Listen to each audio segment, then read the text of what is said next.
A very blessed day to you. Thank you for lending an ear to The Voice of the Times for Thursday, November 12, 2020. For today's editorial, DOF keeping the Philippines in the game. About once a month, the Department of Finance provides us with a summary of the activities and outcomes of the department and its various attached agencies. A welcome bit of transparency adopted as a practice under Finance Secretary Carlos Sunny Dominguez III in the less stressful days before the coronavirus pandemic, and especially appreciated now during our seemingly interminable crisis situation. The DOF does not get the attention or credit it deserves, and, to some extent, that's understandable, unless there is some kind of scandal, of which there has certainly not been even the merest whiff of under the stewardship of the good secretary. News about the management of the government's finances is not very exciting. It is, however, critically important. After all, it's our money. It is even more important at a time when economic activity and the government's ability to collect revenue to support growth have been hamstrung by an unprecedented global crisis. One aspect of the DOF's management of the government's accounts that has definitely reaped longer than anticipated benefits is the conservative approach it has been taking. This may not be obvious given headlines about the government's large-scale borrowing in the past couple of months and the passage of two big and costly fiscal stimulus packages. But in fact, Dominguez and the DOF have been downright cautious in deploying financial resources. The area in which this is most apparent is in revenue collection, the taxes that are gathered by the Bureau of Internal Revenue, or the BIR, and the Bureau of Customs, or the BOC.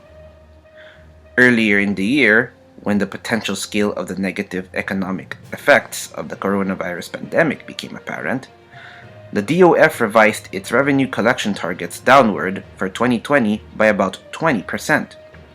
This was critical because it caused a similar revision in government spending plans to keep normal outlays, spending for the pandemic response, and fiscal stimulus initiatives within the country's means.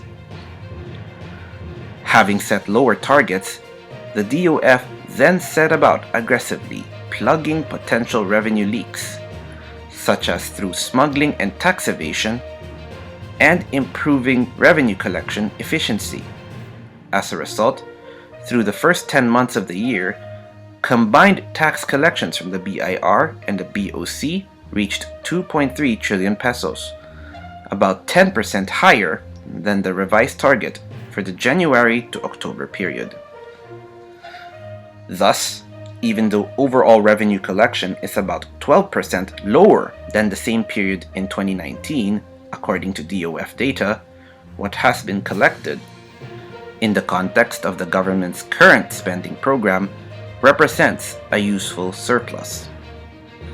These funds can then be applied to critical spending needs, such as acquiring the coronavirus vaccine once it becomes available, other pandemic response and relief efforts, or, as is likely at the top of everyone's mind today, calamity response and recovery in the wake of the distressing series of typhoons the country has suffered over the past few weeks.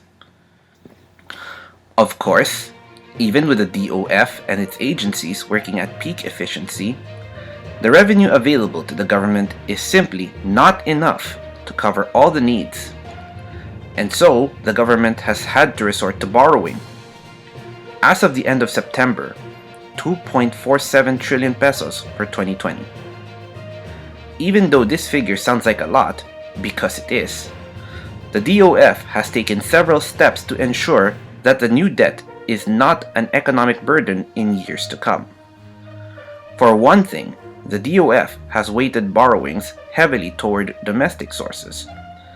It has established a target mix of 74% domestic and 26% external borrowing, and even bested that objective with borrowings, so far at a 78 to 22 ratio. Beyond that, the DOF has secured very low cost, concessional rate terms for most of the external borrowing from sources, such as the World Bank and the Asian Development Bank, minimizing future interest costs. While the economy might still be charitably described as a shambles, with the coronavirus pandemic still defying efforts to bring it under control, the largely unheralded efforts of the DOF are keeping the Philippines in the game, so to speak, making it possible for the recovery to proceed quickly once it can begin in earnest. And that's the editorial for Thursday, November 12, 2020. For more news and information, get a copy of the Manila Times on print, subscribe to our digital edition, or log on to www.manilatimes.net. Follow us on Twitter, Facebook, and Instagram, and listen to the voice of the Times.